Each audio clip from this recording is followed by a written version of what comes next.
I tracked my wife to expose her affair on camera, but what I discovered when I sneaked in was unbelievable. My name is David, and I'm 35 years old. I've always been someone who values trust and honesty, especially in my marriage. For the past 10 years, my wife Emily and I have built a life together that I thought was solid and unshakable. But lately, something has felt off. The small changes in her behavior have been subtle, almost imperceptible at first, but they've grown into a nagging feeling that something is seriously wrong. It all started about a month ago. Emily began coming home late from work with excuses that didn't quite add up. At first, I brushed it off as the demands of her job. She's a project manager at a large firm, so long hours aren't unusual. But as the weeks went by, the excuses became more frequent and more elaborate. One evening, as I was preparing dinner, Emily walked in the door almost an hour later than usual. I was trying to stay calm, but I couldn't hide my curiosity.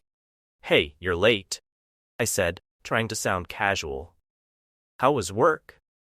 "Oh, you know how it is," she replied, voice a bit too cheerful. A meeting ran longer than expected, and then there were some last-minute changes to the project. "I'm sorry I didn't call." "Don't worry about it," I said, though I couldn't shake the feeling that her explanation was thin. I noticed she had a smudge of lipstick on her collar. He didn't seem to notice, and I didn't mention it. The next few days, the pattern continued. Emily started taking more phone calls in private, always stepping into another room or going outside. She was more secretive with her phone, too, often locking it and keeping it out of my sight. I couldn't help but feel like a stranger in my own home. The more she pulled away, the more I began to wonder if there was someone else. One evening, I decided to address it directly. We were sitting on the couch, watching TV. I glanced at Emily, who seemed more engrossed in her phone than the show. "Emily," I said gently, "I've noticed you've been really busy lately. Is everything okay?" She looked up, her face a mixture of surprise and something I couldn't quite place. "Oh, David, you're worried about me. I'm fine, really. Just a lot of work stress." "I get that," I said. "But you've been coming home late and taking calls away from me. It's just different." Emily shifted uncomfortably. "I didn't realize it was bothering you. I'm sorry. I guess I've been more caught up in work than I thought." Fell into silence. I wanted to believe her. Something in the way she avoided my eyes told me there was more to it. A few days later, I decided to follow her one evening. She had mentioned a work event, but something about her tone didn't sit right with me. I waited until she left, then followed her discreetly. My heart pounded as I drove behind her, trying to keep a safe distance. Emily's car pulled into a restaurant I didn't recognize. I parked a few blocks away and watched as she went inside. After about 20 minutes, a man walked in, and Emily greeted him with a warm hug. My stomach twisted into knots as I realized this wasn't a work colleague. I watched them through the window, trying to piece together what was happening. They talked closely, shared a meal, and even laughed together. It wasn't just a business dinner. It was intimate. I couldn't take it anymore. I got back in my car and drove home, my mind racing. I was supposed to feel anger, betrayal, or sadness, but instead, I felt numb. The woman I had shared a life with was sharing something else with someone I didn't know. The next day, I decided to dig deeper. I knew I had to be careful, so I started with small things. I checked the credit card statements, but nothing stood out. I asked Emily about her day, trying to gauge if there was any discrepancy between her stories and what I had observed. Her answers were evasive, and she seemed increasingly irritated with my questions. One evening, as Emily was getting ready to go out again, I decided to confront her. I tried to stay calm, but my heart was racing. "Emily, can we talk?" I asked as she was putting on her coat. "Sure, what's up?" she replied, her tone light but her eyes guarded. "I've been feeling really unsettled lately," I said. "I saw you with someone at the restaurant the other night, and I need to understand what's going on." Emily froze, her hand resting on the door handle. "David, I can explain." "Explain what?" I asked, my voice cracking. "That you've been spending time with someone else while pretending everything is fine at home?" Emily's face turned pale.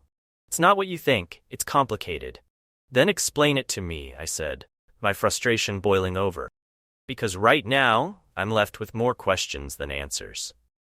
Emily took a deep breath and sat down on the couch, motioning for me to join her. David, I never meant for this to happen.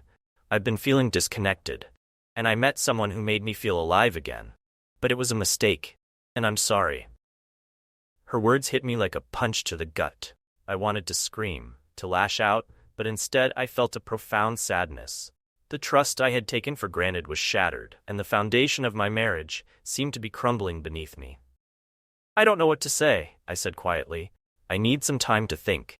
Emily nodded, tears welling up in her eyes. I understand.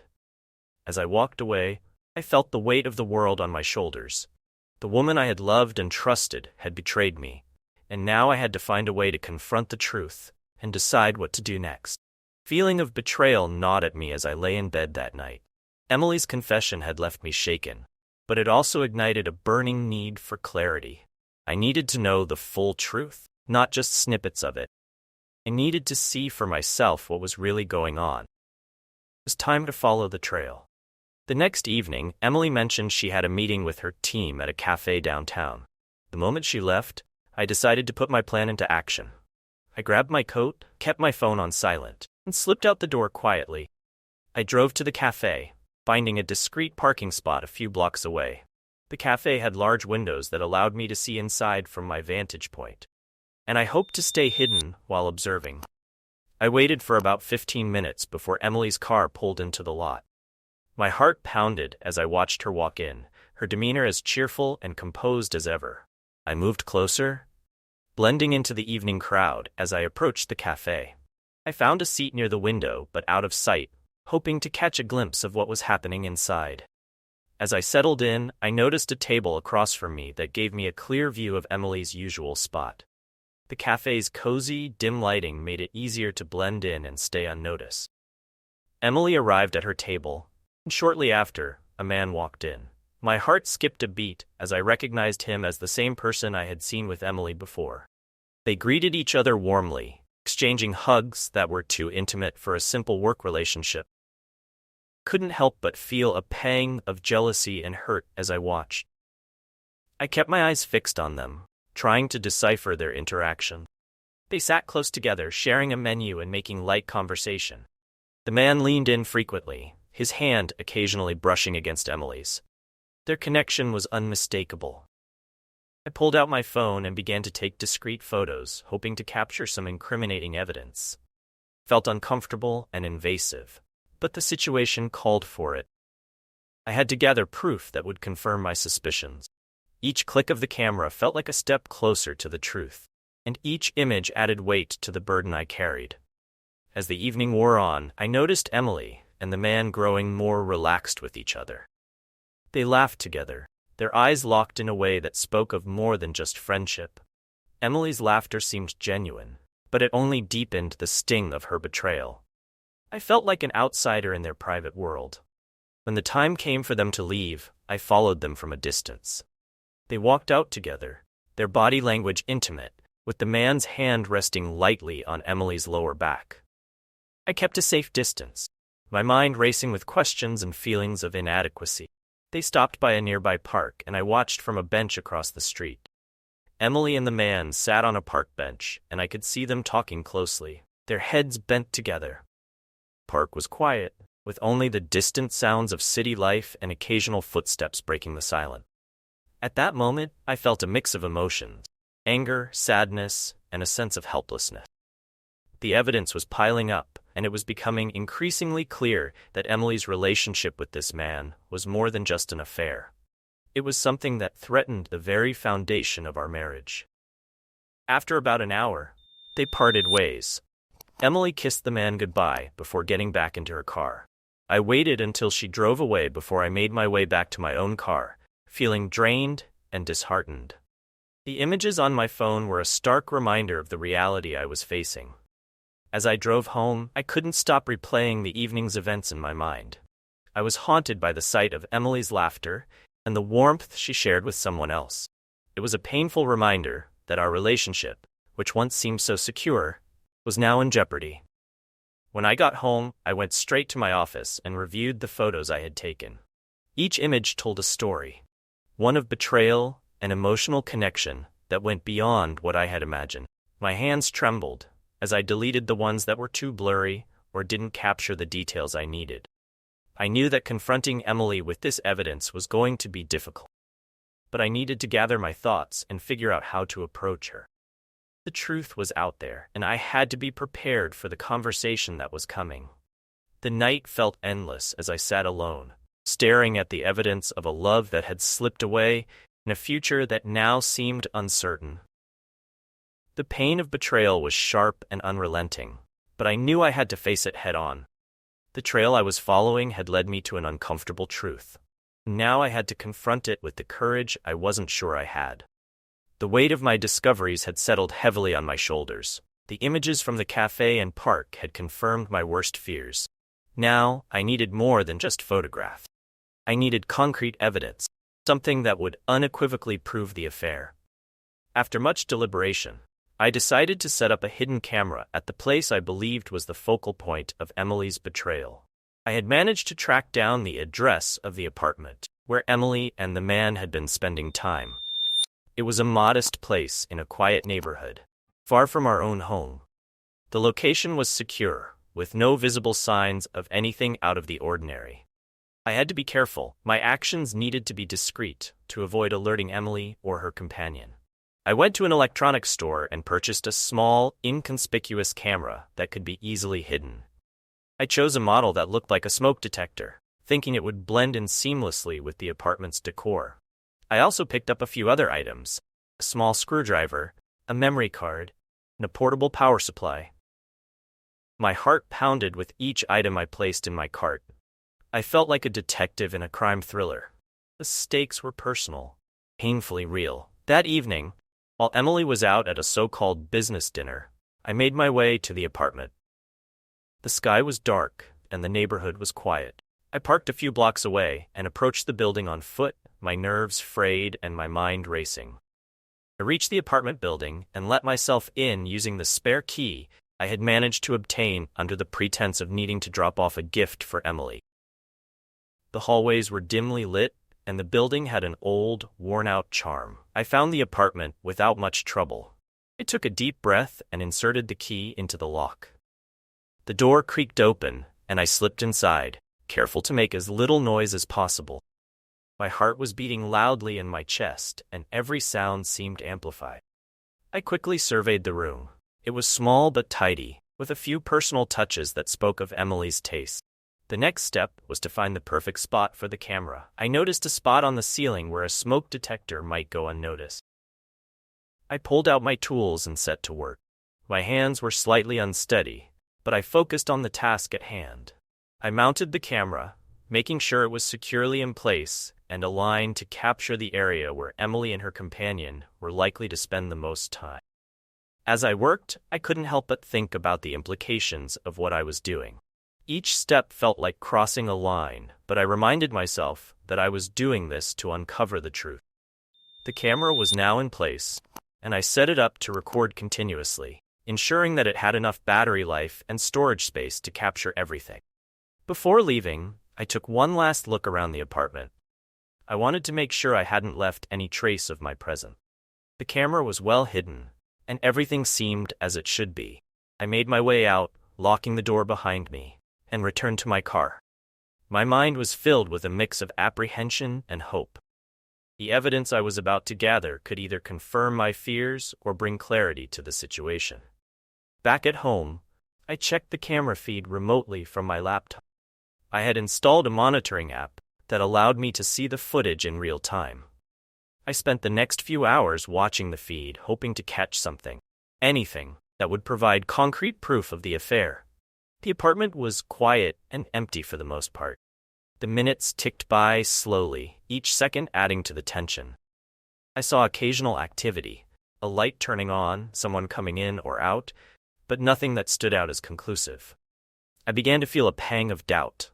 What if the camera wouldn't capture anything incriminating? Just as I was about to give up for the night, the door to the apartment opened and Emily walked in. I sat up straighter, my attention fully captured. She was followed by the man I had seen her with before. They greeted each other warmly, and I felt a lump rise in my throat. The camera was working. It was capturing the evidence I had sought. They moved to the living area and began talking closely. Their conversation was muted, but their body language spoke volumes. They were affectionate, and the intimacy between them was clear. Emily's demeanor was relaxed, and the way they interacted was intimate, more than what I had expected.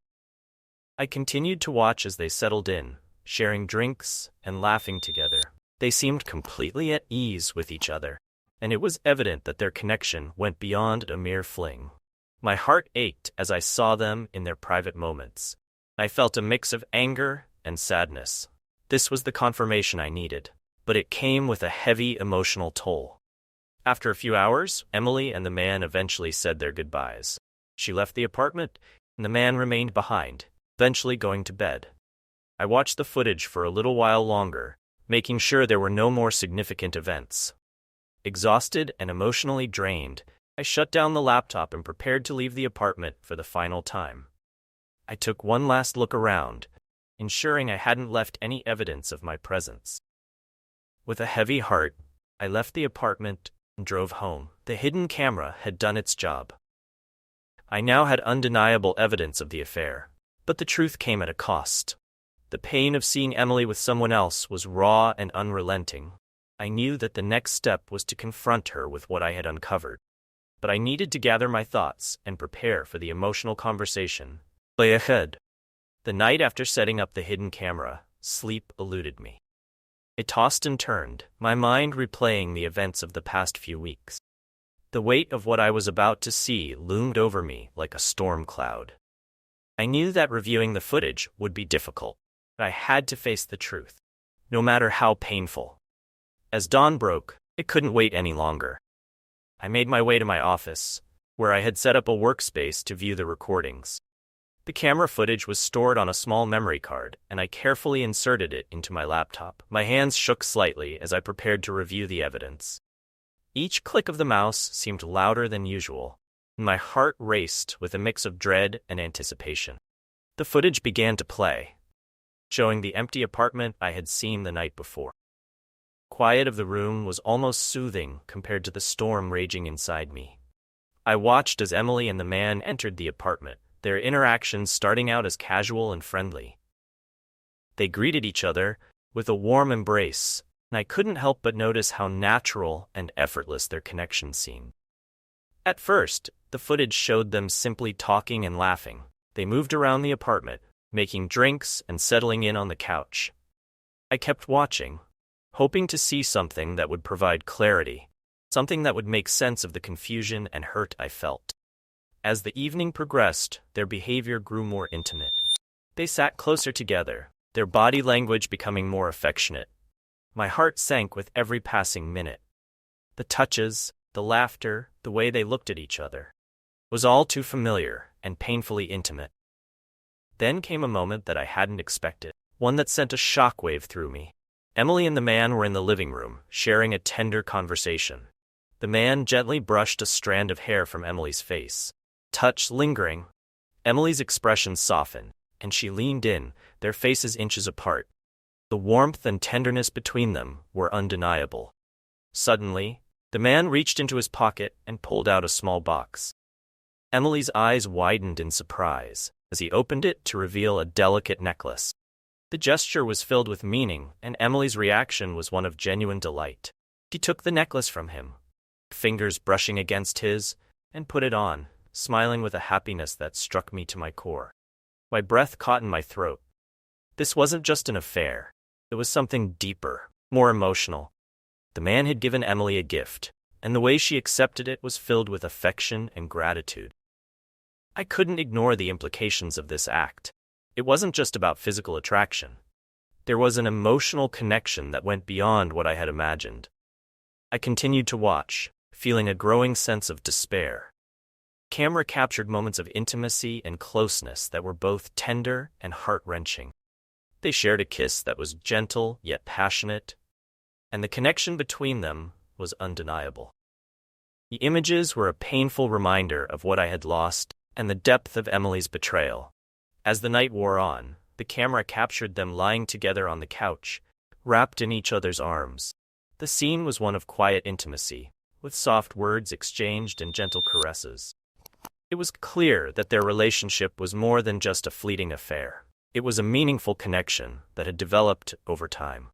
I found myself overwhelmed by a mix of anger, sadness, and disbelief. The evidence before me painted a picture of a relationship that was far more involved than I had anticipated.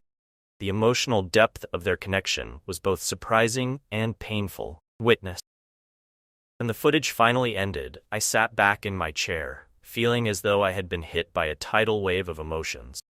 The images on the screen were a stark contrast to the life I had thought I was living. Truth was more painful, complicated than I had imagined. I knew I had to confront Emily with what I had seen, but the thought of doing so was almost unbearable. The betrayal I had uncovered was deep and personal, and the emotional weight of it all felt almost too much to bear. The love and trust I had once taken for granted were now shattered, and I was left to navigate the painful aftermath of this revelation. The footage had provided me with the evidence I needed, but it also left me with a deep sense of loss and heartache. The truth was out there. The path forward was uncertain. I needed to prepare for the difficult conversation that lay ahead and find a way to cope with the emotional toll of what I had discovered. The day had arrived, and my mind was a storm of emotions. The footage from the hidden camera was seared into my memory. Each image, each touch, each whispered word between Emily and the man. The evidence was undeniable, and the emotional impact was devastating. I couldn't put off the confrontation any longer. I needed to face Emily and reveal the truth I had uncovered, no matter how painful it would be. I spent the morning pacing through the house, unable to settle. The quiet of our home seemed oppressive, a stark contrast to the turmoil inside me. My heart felt heavy, my thoughts racing as I rehearsed what I would say. There were no words that could fully capture the depth of my hurt, but I knew I had to try. Emily came home early that day. I heard the sound of her car pulling into the driveway and felt a surge of dread. She walked in, her face bright with her usual smile, but I could see the tension in her eyes. She knew something was different. She had to. "Hey David," she said, her voice cheerful but tinged with apprehension. "You're home early." I turned to face her, my heart pounding. "You need to talk." Her smile faltered, and she looked at me with concern. "What's wrong?" I led her to the living room, where I had set up the laptop. The room felt colder than usual, and the weight of the moment pressed down on me. I sat down and gestured for her to do the same. Emily sat across from me, her eyes searching mine for clues. "I've seen something," I began, my voice trembling. "I've seen what's been happening between you and someone else." Emily's face went pale. "David, I cut her off. I set up a hidden camera in the apartment. I've watched the footage. I know about the gifts, the affection, the intimacy between you and him." Emily's eyes widened in shock. She opened her mouth to speak, but no words came out. The silence that followed was deafening. "I watched you with him," continued, my voice breaking. "I saw the way he looked at you, the way you looked at him. The necklace he gave you, those were not just casual gestures. There was real emotion, real connection." Tears began to well up in Emily's eyes. "David, I'm so sorry. I never meant for this to happen." No," I interrupted, struggling to keep my composure. "Don't make excuses. I've seen it all. The way you both shared those moments. Clear how deep this goes. You've been living a lie." Emily's face crumpled and she began to sob.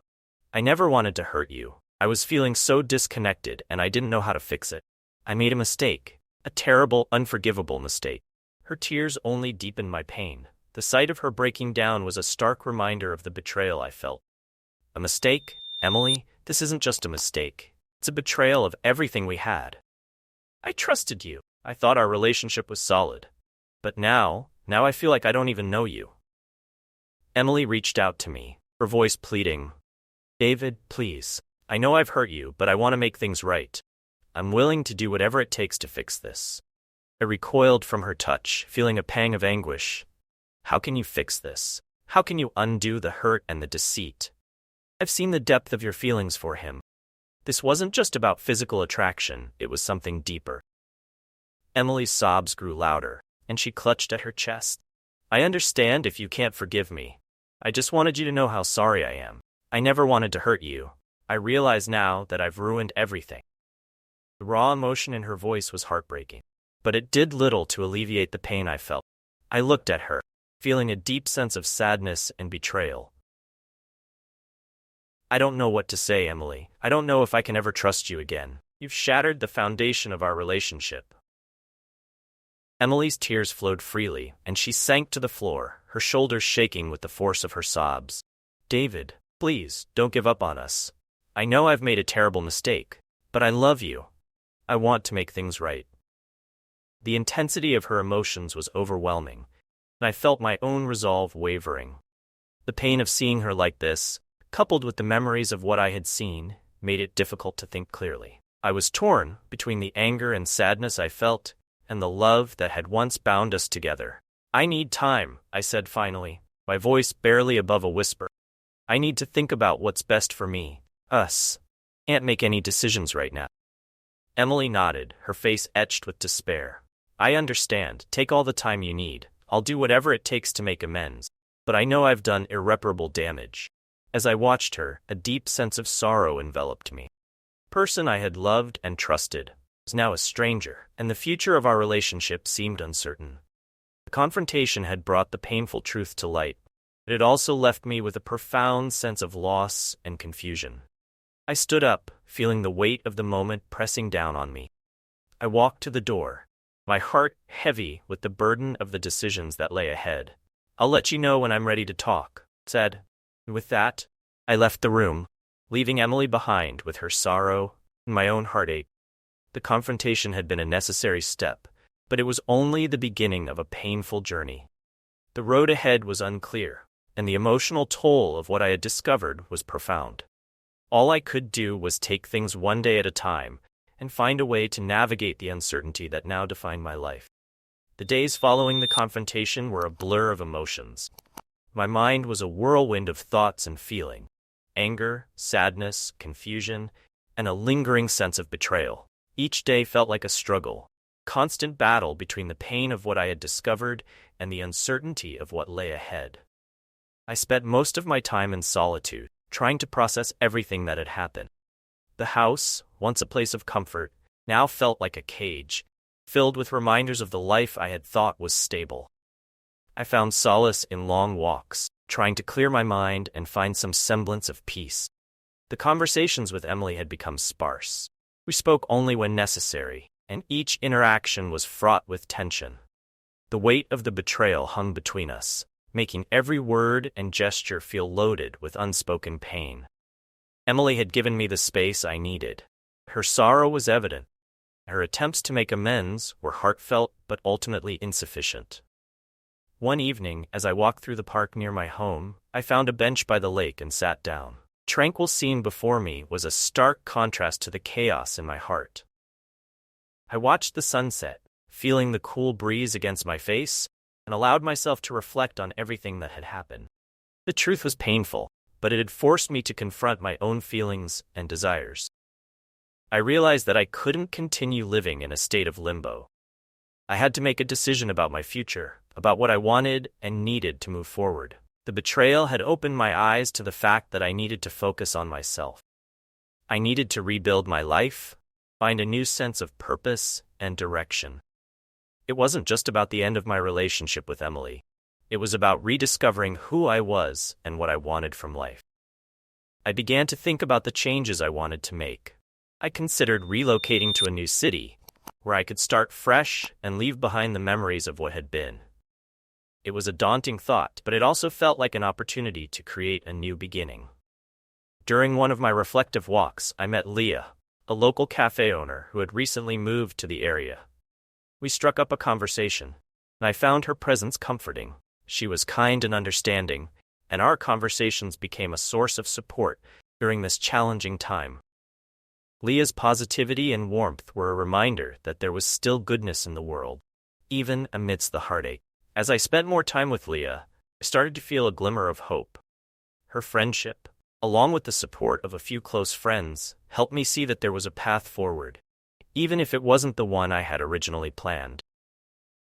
I began to think about my own needs and desires, and I realized that I wanted to pursue new opportunities, both personally and professionally. I made the decision to take a job offer in a new city. It was a chance to start over, to build a life that was truly my own. I knew that moving on wouldn't be easy, but I felt a sense of determination to create a future that was fulfilling and meaningful. Before leaving, I had one final conversation with Emily. It was a difficult meeting, but it was necessary for closure. I told her that I needed to move on, find my own path, and that while I appreciated the time we had together, it was time to let go. Emily understood, and although the conversation was emotional, it was also a step toward healing for both of us. The day of the move was bittersweet. As I packed my belongings and said goodbye to the house that had been both a sanctuary and a source of pain, I felt a mix of sadness and excitement. The past was behind me, and the future was a blank slate, waiting to be filled with new experiences and opportunities. As I drove away from the city that had been my home for so long, I looked ahead with a sense of optimism. The road was uncertain, but I was ready to embrace the unknown and create a new beginning. The journey ahead was mine to shape, and I was determined to make it a positive one. In the end, betrayal had been a catalyst for change. It had forced me to confront my own desires, reevaluate my life, and to take steps toward a future that was authentically my own. It was a painful process, but it had also been a transformative one. As I settled into my new city and began to build my new life, I carried with me the lessons I had learned and the strength I had gained. The path to healing and happiness was just beginning, but I was ready to face it with courage and hope. The future was uncertain, but it was also full of possibilities, and I was eager to embrace them with an open heart.